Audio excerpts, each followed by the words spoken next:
अब थोड़ा सोलेनॉइड करते हैं। एक सोलेनॉइड, सारा कैलकुलेशन पहले किया हुआ है कि सोलेनॉइड में करंट है, दूसरे सोलेनॉइड से कितना फ्लक्स जाएगा, और फ्लक्स में से करंट हटा देंगे तो क्या मिल जाएगा, कोएफिशिएंट ऑफ म्यूचुअल इंडक्शन।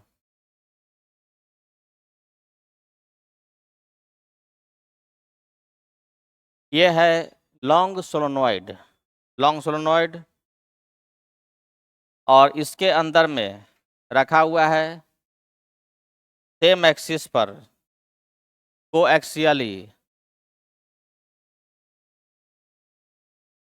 एक स्मॉल सोलेनॉइड, ऐसे रखा हुआ है। दो सोलेनॉइड, दोनों का एक्सिस क्या है, सेम है, और इसका लेंथ है स्मॉल एल, स्मॉल एल, और दूसरा जो सोलेनॉइड है वो क्या है, लॉन्ग सोलेनॉइड है, और रेडियस गिवन है। स्मॉल सोलेनॉइड का रेडियस, स्मॉल सोलेनॉइड का रेडियस दिया हुआ है ए, और बड़े सोलेनॉइड का रेडियस दिया हुआ है बी। ठीक है। नंबर ऑफ टर्न्स दिया हुआ है per unit length n1, n1, और इसका कितना है n2, दूसरे वाले का है n2। सब कुछ फिगर से क्लियर हो रहा है। बड़े सोलेनॉइड, लॉन्ग सोलेनॉइड का number of turns per unit length है n1, फाइनाइट वाले का है n2, number of turns per unit length n2, length छोटे वाले का l, रेडियस a और b। बताना है कि दोनों के बीच में कोएफिशिएंट ऑफ म्यूचुअल इंडक्शन क्या होगा। Find m between two coils. Coil क्या है तो बता दीजिए सब कुछ। दोनों क्वाइल है कोएक्सियल, सोलेनॉइड है टाइटली उंड, एक है लॉन्ग सोलेनॉइड, एक है finite, n1 n2 number of turns per unit length है। तो क्या करेंगे इसमें, आंसर आया सबका। पहला सोलेनॉइड में मान लेंगे करंट, किसी में करंट मानना आसान रहेगा, बड़े वाले में। तो बड़े वाले में करंट मान लेंगे आई, ठीक है, आई मान लिए पहले में करंट। दूसरे से फ्लक्स निकालेंगे, तो फ्लक्स निकालेंगे छोटा सोलेनॉइड से, तो फ्लक्स बराबर क्या होता है, फ्लक्स थ्रू कॉइल 2, तो मैग्नेटिक फ्लूइड टू कॉइल 1, और एरिया किसका, 2 का ना। दूसरे कॉइल से फ्लक्स, दूसरे कॉइल से फ्लक्स, तो पहला का मैग्नेटिक फील्ड, दूसरे का एरिया। पहले के चलते मैग्नेटिक फील्ड कितना होगा, mu naught into n1, mu naught N I होता है ना सोलेनॉइड चलते, मी नॉट एन आई, तो मी नॉट इंटू n1 आई, और एरिया कितना है पाई ए स्क्वायर, पाई ए स्क्वायर। ये तो एक टर्न से फ्लक्स निकला, ये तो फ्लक्स निकला है एक रिंग से, और ऐसा कितना क्वाइल, इतना ऐसा कितना रिंग है, तो ऐसा रिंग का नंबर है n2 इंटू एल। क्योंकि किसी क्वाइल से फ्लक्स कैसे निकालते, क्वाइल से फ्लक्स निकालने का है कि पहले एक रिंग से फ्लक्स निकालो, फिर कितना रिंग है उससे मल्टीप्लाई करेंगे। एक रिंग से कितना फ्लक्स, मैग्नेटिक फील्ड एरिया, ठीक है, और इनटू कितना रिंग है दूसरे सोलेनॉइड में, n2 इंटू एल, ये हो गया फ्लक्स। m का वैल्यू क्या हो जाएगा, m बराबर φ2/I1, I1 इसको बोलते हैं, पहला में करंट लिए हैं, कितना आ गया, मी नॉट n1, I1 केवल हट जाएगा, पाई ए स्क्वायर n2 इंटू एल, यही ना आंसर आ गया। तो पहले जितना भी फ्लक्स निकालने का केस हम लोग डिस्कस किए थे कि वायर दे दिए थे, एक लूप दिए थे, फ्लक्स निकालने बोले थे, दोनों बीच में एम निकालना है, तो एक में करंट मानो, दूसरे से फ्लक्स निकालो, करंट हटा दो, क्या बन गया, एम। तो ये हो गया mutual induction between two coils. अब ये कोई बता सकता है ये एम का वैल्यू किस सोलेनॉइड के लिए है, एक लास्ट क्वेश्चन, एम जो आया है वो किसके लिए है, बड़ा सोलेनॉइड कि छोटा सोलेनॉइड, छोटे सोलेनॉइड के लिए, उधर तुम बोल रहे हो बड़े सोलेनॉइड के लिए, क्या बोलो। एम नाम क्या है? नाम है म्यूचुअल। म्यूचुअल किसी एक चीज का नहीं ना होता है, दोनों के बीच का, शुरू से लिखते आ रहे हैं। Coefficient of mutual reduction between two coils, जैसे कोफिशिएंट ऑफ फ्रिक्शन एक चीज का नहीं ना होता है, दो सरफेस के बीच में होता है कि म्यू का वैल्यू 0.6 है, तो ये ब्लॉक और सरफेस दोनों के बीच का म्यू है दिया हुआ। ये कभी कभी कंफ्यूजन होता है ऐसा कि एम किसका है, और एम दोनों क्वाइल के मिला करके एक होता है, दोनों के लिए एक है। दोनों के बीच में एक वैल्यू आ गया कि दोनों क्वाइल के बीच में coefficient of mutual reduction M हो गया। अब मान लो पहले में हम करंट आई देंगे तो पूछेंगे दूसरे से फ्लक्स बताओ, तो दूसरे से फ्लक्स किसके बराबर हो जाएगा? दोनों क्वाइल का एम इंटू पहला में करंट। अगर हम दूसरे में करंट दे दिए और पहला से फ्लक्स निकालने बोले कि पहला से फ्लक्स बताओ, तो एम इंटू दूसरे में करंट। तो एम जब भी होगा तो दोनों क्वाइल के बीच का है, नाम ही पड़ा है म्यूचुअल इंडक्शन। और सेल्फ रहता तब न केवल सिंगल एक का होता है, एक ही क्वाइल है तो केवल उसी का है। हो गया। अब हम लोग देखेंगे इलेक्ट्रिकल सर्किट का एक और एलिमेंट। अभी तक हम लोग कौन कौन सा एलिमेंट देखे इलेक्ट्रिकल सर्किट में? अभी तक देखे हैं, सबसे पहले देखे थे कैपेसिटर, इसके बाद डिस्कस किए थे सेल, फिर उसके बाद क्या आया था? रजिस्टर। और अब एक और एलिमेंट आ गया, वो है इंडक्टर यानी कि क्वाइल। इंडक्टर को ऐसे रिप्रेजेंट करेंगे, जैसे कैपेसिटर का सिंबल ये है, सेल का ये है, रेजिस्टेंस का सर्किट सिंबल ये है। तो किसी भी तरह का क्वाइल हो, रेक्टेंगुलर हो, सोलेनॉइड हो, टोरॉइड हो, कोई भी क्वाइल हो, रिंग हो, सब के लिए हम लोग ऐसा सिंबल यूज करेंगे। इसको क्या बोलेंगे? इंडक्टर। तो हम लोग पढ़ेंगे inductor in an electrical circuit. चलो अब देखते हैं इंडक्टर। इंडक्टर का ही नाम सुना हुआ है? इंडक्टर क्या चीज है? तो इसके लिए हम एक सिंपल सा प्रैक्टिकल एग्जाम्पल बताएंगे डेली लाइफ का। जैसे तुम लोग देखते होगे कि बल्ब को ऑन किया गया, बल्ब को ऑन किया गया, यहाँ पर एक बल्ब है। अब तो CFL बल्ब आ गया है तो उसका कंसेप्ट ही अलग है, लेकिन वो पीला रोशनी देने वाला बल्ब जो होता था उसका हम बात कर रहे हैं, जिसमें इस तरह का फिलामेंट लगा होता था।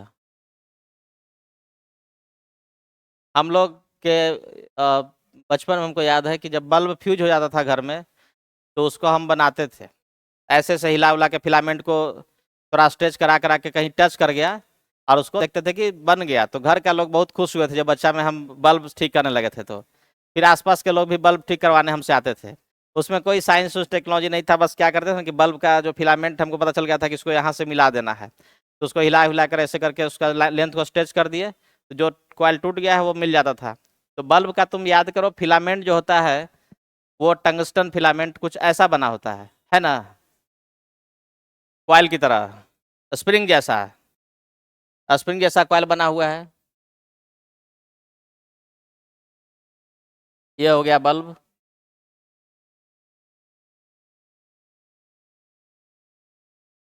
60 वाट का बल्ब, 100 वाट का है, 100 वाट के में आँख खराब हो जाता है। 60 वाट ठीक है, 60 वाट। और यहाँ पर एक बैटरी लगा दिए, बैटरी लगा दिए, और जब हमको बल्ब ऑन करना होगा तो उसके लिए स्विच लगा देते हैं, स्विच भी लगा दिए यहाँ पर। इतना अरेंजमेंट कर लिए। अभी स्विच क्या है? ओपन है। अगर हम स्विच को क्लोज करेंगे तो ये बैटरी करंट भेजना स्टार्ट कर देगा। तो स्विच क्लोज करने के तुरंत, just after closing the switch, क्या बल्ब पूरी तरह से ग्लो करने लगेगा? मतलब थोड़ा सा भी समय का गैप नहीं होगा? होता है ना? ऐसे तो होना नहीं चाहिए था ना। ऐसे सोचो, करंट को जाने में समय नहीं लग रहा है क्या? ये बैटरी द्वारा जो करंट भेजा जा रहा है उसमें समय लग रहा है? बैटरी जो करंट भेज रहा है, क्या उस करंट को जाने में समय लग रहा है? हम स्विच ऑन कर दिए, बल्ब में करंट तुरंत पहुंच गया, कोई समय नहीं लगा। लेकिन ये ग्लो करने में समय लेता है। जैसे तुम देखते होगे टेलीविजन को ऑन करते हैं तो कुछ सेकंड का गैप लेता है ना। जैसा टीवी जिस ब्रांड का उसके अनुसार, किसी का गैप 5-5 सेकंड का हो गया, स्विच ऑन कर दिया, इंतजार में है। 5 सेकंड बाद वो पूरी तरह से ऑन हुआ, करंट तो तुरंत चला गया है। क्रिकेट स्टेडियम में देखते होगे फ्लड लाइट वाला, कि उसमें करंट स्विच ऑन कर दिया गया, और कमेंटेटर बोलते हैं कि खासकर हिंदी कमेंट्री करने वाले लोग रहे, जैसे कौन कौन है, अमरनाथ जी और प्रकाश चोपड़ा है, आकाश चोपड़ा, हिंदी में कमेंट्री होता है। ओ नहीं, पहले खुद आते थे कौन कौन, अमरनाथ जी और कुछ कुछ नाम है, वो सब, उन लोग का कमेंट्री सुनने में बड़ा बढ़िया लगता था। ना तो पता चलता कि हिंदी बढ़िया से आ रहा है ना इंग्लिश बढ़िया से आ रहा है, उसने बोल करी है, इस तरह से कमेंट्री होता था। तो उसमें ये कमेंट्री कभी कभी सुनने को मिलता है, डे नाइट वाला मैच में कभी कभी समय सुनने को मिलता है कि जो बिजली बत्ती है वो ऑन हो चुकी है, लेकिन 10 मिनट अभी टाइम थोड़ा लगेगा, तब जाकर जो स्टेडियम है पूरा प्रकाशित होगा।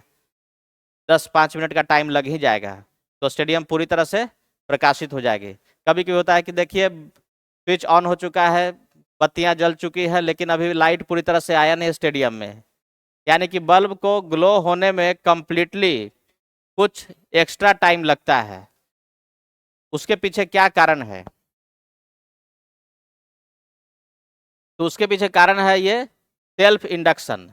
जैसे हम स्विच को ऑन करेंगे, तो स्विच को ऑन करने से क्या होता है, बैटरी का current within no time इसमें फ्लो हो गया। तो वो करंट कौन सा है जो फिलामेंट्स होकर के जाएगा, वो करंट कौन सा है, मेन करंट जिसको बोल रहे हैं, जो बैटरी करंट भेजता है उसको बोल रहे हैं main current. Main current supply तुरंत हो गया, लेकिन क्या हुआ, जो कॉइल है उससे करंट अचानक बढ़ा। जब स्विच ओपन था तो करंट कितना था, 0 था, और स्विच क्लोज करने के बाद जस्ट इसमें करंट अचानक बढ़ गया। कोई चीज 0 से अचानक बढ़ा, यानी कि इसके थ्रू फ्लक्स चेंज हो गया, फ्लक्स अचानक बढ़ गया।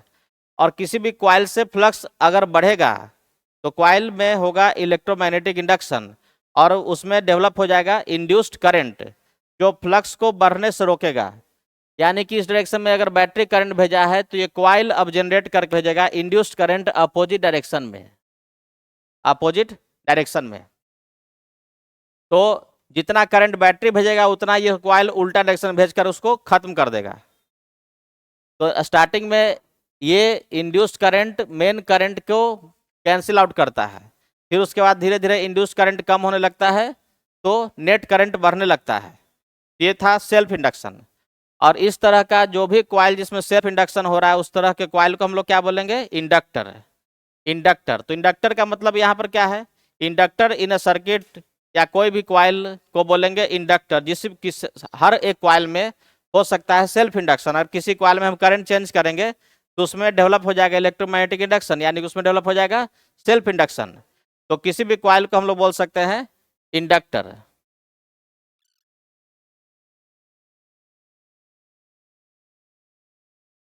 इंडक्टर किसी भी कॉइल को बोलते हैं। इसके लिए सर्किट सिंबल क्या है, circuit symbol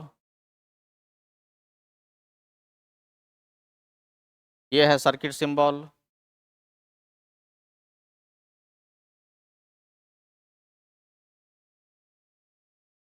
potential difference developed in an inductor. हम लोग सारे सर्किट एलिमेंट में यही चीज तो पहले सीखते हैं कि पोटेंशियल ड्रॉप, पोटेंशियल डिफरेंस किसी एलिमेंट के अक्रॉस कितना होगा, कैसे लिखेंगे। जैसे कैपेसिटर, सेल, रजिस्टर, 3 का तो जान ही चुके हैं। अब चौथा चीज आ गया है एलिमेंट सर्किट का है इंडक्टर। तो किसी इंडक्टर में पोटेंशियल डिफरेंस कैसे निकालेंगे, ये तो हम लोग जानते हैं। किसी इंडक्टर में अगर करंट फ्लो होगा तो उससे क्या होगा, उससे चलते उसमें फ्लक्स पास करेगा। देखो कि किसी इंडक्टर में अगर करंट फ्लो होगा तो उस इंडक्टर से फ्लक्स पास करेगा, करंट को चेंज करेंगे तो फ्लक्स चेंज होगा, फ्लक्स चेंज होगा तो उसमें डेवलप हो जाएगा पोटेंशियल डिफरेंस, इंड्यूस्ड ईएमएफ। तो if current in an inductor changes then there will be potential difference, potential difference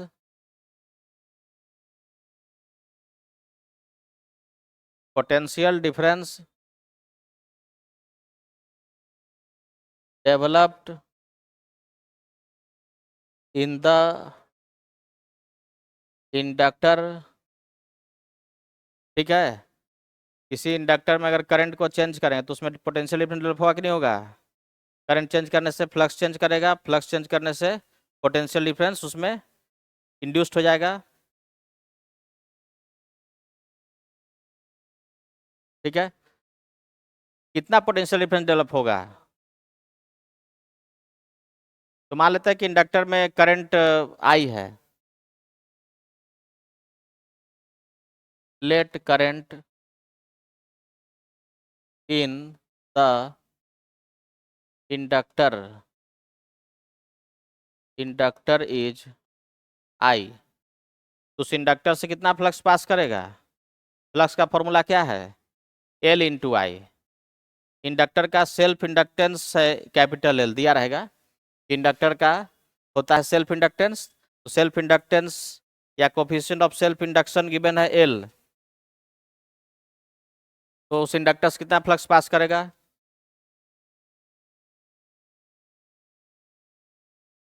flux through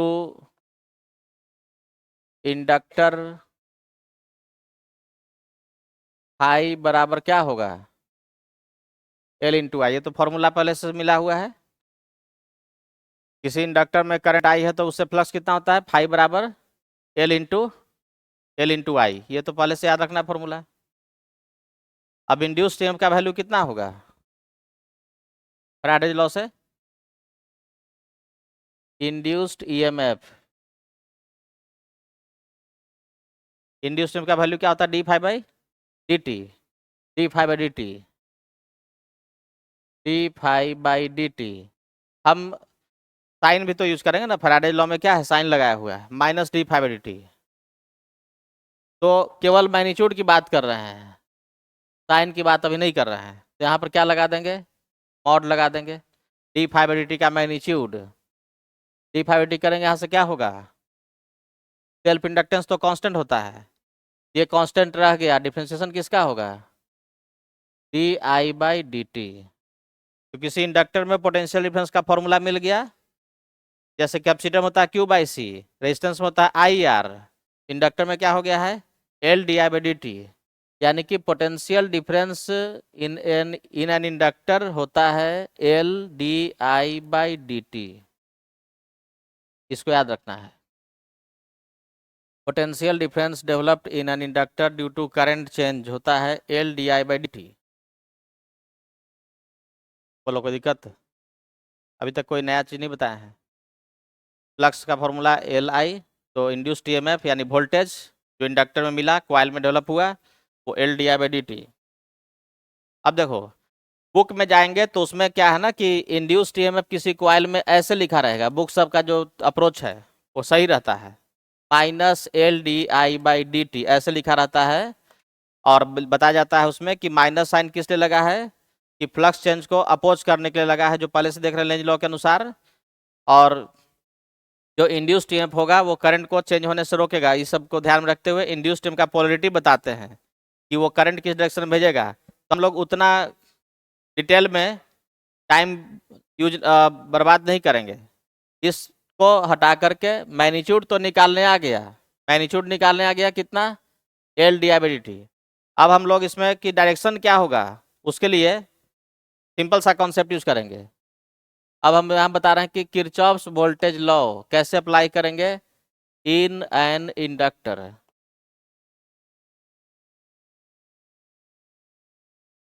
Kirchhoff's voltage law in an inductor. अगर मान लो कि कोई इंडक्टर दिया हुआ है, कोई इंडक्टर दिया हुआ इंडक्टर का ये पॉइंट ए है तो क्वाइल इंडक्टर, और ये पॉइंट बी है, ठीक है। और इसमें करंट इस डायरेक्शन में जा रहा है, करंट फ्लो हो रहा है इस डायरेक्शन में। तो बुक सब में रहता है कि करंट इंक्रीजिंग है कि डिक्रीजिंग है, उसके अनुसार पोलरिटी दिखाया जाता है कि इंक्रीजिंग है तो करंट इधर भेजेगा, डिक्रीजिंग है तो सेम डायरेक्शन में भेज देगा। हम लोग वो सब चक्कर में नहीं फंसने जा रहे हैं। सिंपल इसका कैसे तरीका है यूज कर लिखने का पोटेंशियल ड्रॉप। तो देखो ए से स्टार्ट करेंगे और बी तक पहुंचेंगे, पोटेंशियल ड्रॉप यानी डिफरेंस कैसे लिखेंगे? ए से स्टार्ट करें तो potential of A minus B तक इंड करना है, पहुंचना है तो potential of B, V A minus V B, potential difference A और बी की कैसे लिखेंगे? देखो ए से स्टार्ट करना है, बी तक पहुंचना है, तो अगर करंट के डायरेक्शन में चल रहे हैं, करंट के डायरेक्शन में चलेंगे तो लिखेंगे plus L D I by D T, plus L D I by D T. और अगर करंट के अपोजिट जाएंगे तो क्या लिख देंगे? Minus L D I by D T. जैसे देख लो वही इंडक्टर है, इसका एक पॉइंट ए एक पॉइंट बी, और सेल्फ इंडक्टेंस कैपिटल एल और करंट इसमें ऐसे जा रहा है, जिसे पोटेंशियल डिफरेंस लिखेंगे potential of A minus potential of B. A से स्टार्ट किए बी तक चले, तो अगर ए से चल रहे हैं करंट के अपोजिट तो यहाँ पर साइन हो जाएगा minus, minus L D I by D t. तो ये तरीका है किसी भी इंडक्टर में पोटेंशियल डिफरेंस यानी किरचॉफ्स वोल्टेज लॉ अप्लाई करने का। ऐसे केवीएल अप्लाई करना है।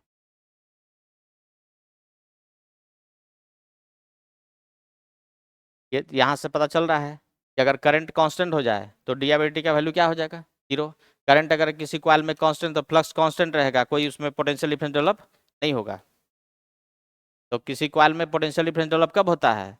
जब करंट उससे वेरी करता है।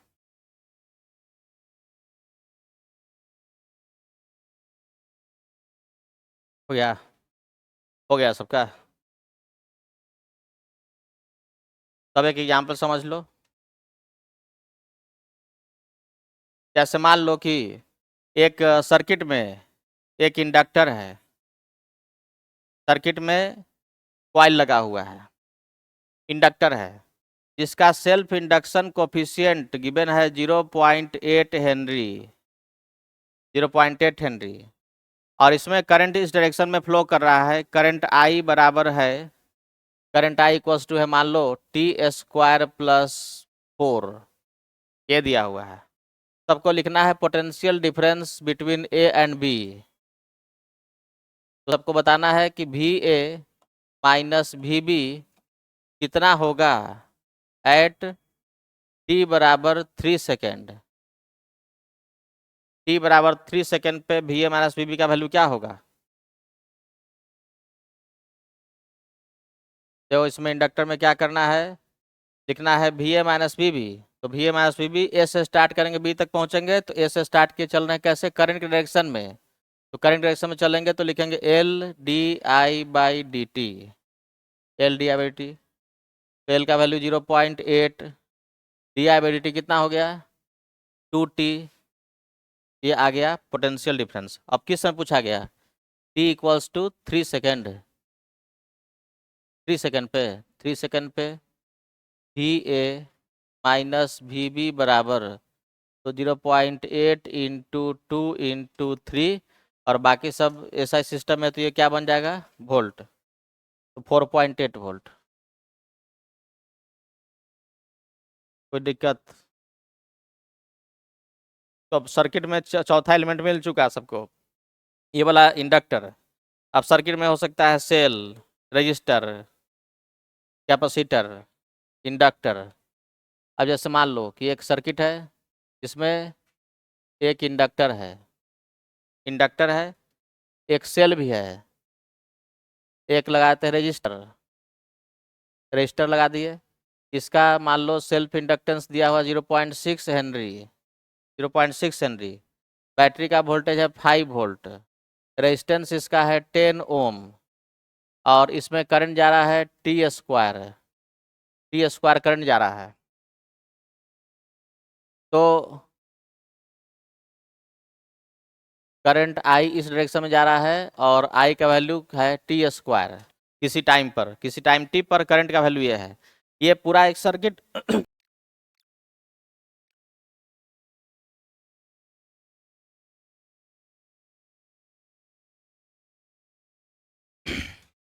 तो देखो बना करके क्या आएगा आंसर। तो इसमें क्या करेंगे? ए से चल के बी तक पोटेंशियल ड्रॉप लिखते चलना है। ए से चलना है, जितना भी पोटेंशियल डिफरेंस या पोटेंशियल ड्रॉप मिलेगा, सबका वैल्यू लिखते चलना है। तो ए से स्टार्ट करें तो लिखेंगे वी ए, और बी पे इंड करेंगे तो माइनस वी बी। हमको निकालना V A minus V B, तो क्या करना होगा, ए से स्टार्ट। ए से स्टार्ट के पहला एलिमेंट क्या मिला, इंडक्टर। इंडक्टर में चल रहे हैं करंट के डायरेक्शन में, तो क्या लिखेंगे, plus L D I by D T. Inductor का पोटेंशियल ड्रॉप हो गया। अब आगे बढ़ो, दूसरा एलिमेंट कौन सा है, सेल का प्लस मिला, पहले प्लस मिलेगा तो क्या लिखेंगे, प्लस ई, यानी प्लस 5 वोल्ट। सेल का भी काम हो गया। यहाँ से आगे बढ़े, रेजिस्टेंस में जा रहे हैं करंट के डायरेक्शन में, तो लिखेंगे plus I R, plus I R. सबका वैल्यू पुट कर दो। एल का वैल्यू है 0.6, D I by D T कितना होगा, 2t, प्लस ई का वैल्यू 5, आई कितना है, टी स्क्वायर इंटू रेजिस्टेंस कितना है 10। अब किस समय पूछा गया है, 2 सेकेंड पे, तो t बराबर 2 सेकेंड पर मिल जाएगा V A minus V B बराबर 2 पुट कर देंगे, तो 0.6 into 2 into 2 plus 5 plus 2 square into 10 कितना गया, 40, 5 45 और 0.4 आया, 47.4 ना, 47.4 यही आया है। और बी का पोटेंशियल कितना बोला गया है, 8 बोला गया है। तो potential of A minus 8 volt बराबर 47.4, यानी कि पोटेंशियल ऑफ ए कितना आ गया, 55.4 वोल्ट। सबका आंसर आ गया होगा।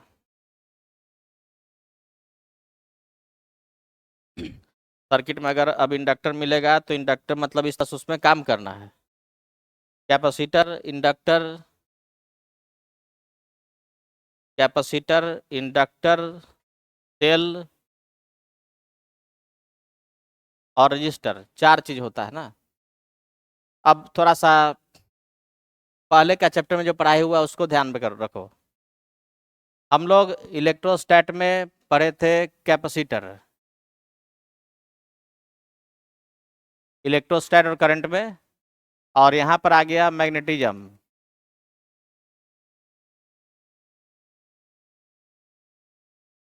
और ये तो माइंड में शुरू से रखोगे, और शुरू से देखते आ रहे हैं कि जैसा इलेक्ट्रोस्टैट और करंट में मिल रहा था, इलेक्ट्रिसिटी मिल रहा था, वैसा ही कुछ मैग्नेटिज्म में भी हो रहा है, क्योंकि नेचर में दोनों काफ़ी कुछ सिमेट एक जैसा है। जैसे इसमें एक डिवाइस मिल गया है कैपेसिटर, तो इसमें डिवाइस क्या मिला है, इंडक्टर। हम लोग इसमें स्टडी किए थे इलेक्ट्रिक फील्ड, इसमें क्या स्टडी किए, मैग्नेटिक फील्ड। कैपेसिटर क्या करता है, एनर्जी को स्टोर, किस रीजन में एनर्जी को स्टोर करता है, कैपेसिटर के दोनों प्लेट के बीच में इलेक्ट्रिक फील्ड होता है, इलेक्ट्रिक फील्ड में एनर्जी को स्टोर करता है। इलेक्ट्रिक फील्ड में एनर्जी स्टोर का फॉर्मूला क्या होता है, half C V square. Inductor के कॉइल में क्या डेवलप होता है, मैग्नेटिक फील्ड, और उस कॉइल के अंदर में भी एनर्जी स्टोर होता है। तो वहाँ पर जो एनर्जी स्टोर होता है किस रीजन में होता है, मैग्नेटिक फील्ड में। और यहाँ पर जो स्टोर्ड एनर्जी है उसका भी फॉर्मूला कुछ वैसा ही आएगा। वहाँ पर हम लोग कैपेसिटर के लिए पढ़ते हैं, क्या चीज निकालते हैं, कैपेसिटर के लिए निकालते हैं कैपेसिटेंस। तो हम लोग कॉइल के लिए क्या निकालते हैं, इंडक्टेंस। जो रोल वहाँ पर वोल्टेज का है, वो रोल यहाँ पर किसका है, करंट का है। करंट मिलेगा तो पोटेंशियल डिफरेंस डेवलप होगा।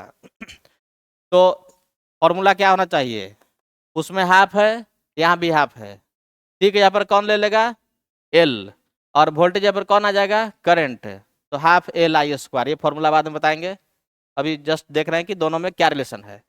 वहाँ पर जैसे हम लोग देखते थे कि कैपेसिटर का चार्जिंग होता था, कैपेसिटर को अगर किसी सेल से कनेक्ट करेंगे तो उस पर चार्ज जमा होगा, और चार्ज जमा होने में कुछ समय लगता था, जिस प्रोसेस को बोलते थे चार्जिंग ऑफ ए कैपेसिटर।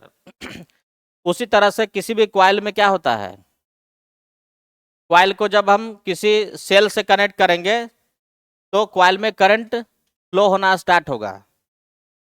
लेकिन हम बता चुके हैं अभी कुछ देर पहले कि किसी भी कॉइल में करंट अचानक नहीं बढ़ सकता है। हम बैटरी कनेक्ट कर देंगे, जैसे बल्ब वाला एग्जाम्पल बता रहे थे कि अगर बैटरी से कनेक्ट करेंगे तो करंट अचानक नहीं बढ़ेगा, क्योंकि करंट जैसे ही चेंज होगा तो कॉइल एक करंट खुद उल्टा डायरेक्शन में भेज करके उसको मिनिमाइज करेगा, बढ़ने से रोकेगा, और अगर अचानक घट रहा है तो उसको घटने से भी रोकेगा। तो करंट अचानक नहीं बढ़ सकता, उसको करंट को बढ़ने में कुछ समय लगेगा।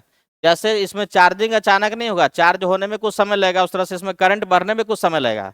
तो वहां पर हम लोग पढ़ते थे charging, charging of a capacitor. तो चार्जिंग, जैसे चार्ज बढ़ता है इस तरह से इसमें करंट बढ़ता है। तो चार्जिंग की जगह पर यहाँ पर कौन सा चीज आ गया, growth of current, growth of current, growth of current. जैसे वहां पे चार्ज बढ़ता था उस तरह से इसमें क्या हो, करंट बढ़ेगा। चार्ज का क्या फॉर्मूला था, चार्जिंग का,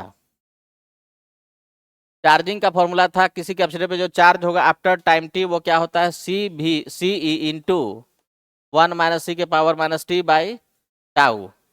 उसी तरह से किसी कॉइल में करंट किसी टाइम टी पर बढ़ के कितना हो जाएगा, तो उसका फॉर्मूला भी वैसा ही आएगा। वहां पे चार्ज पर था, इसमें कौन सी आ गया, करंट, और करंट का फॉर्मूला वैसा ही कुछ आ जाएगा। ये था मैक्सिमम चार्ज, यहाँ पर हो जाएगा मैक्सिमम करंट, और बाकी सब वैसा ही होगा e⁻⁻t/टाउ। कैपेसिटर में हम लोग टाइम कांस्टेंट देखे थे, क्या था, R/C। इंडक्टर में टाइम कांस्टेंट भी होगा, यहाँ पर क्या होगा, L/R।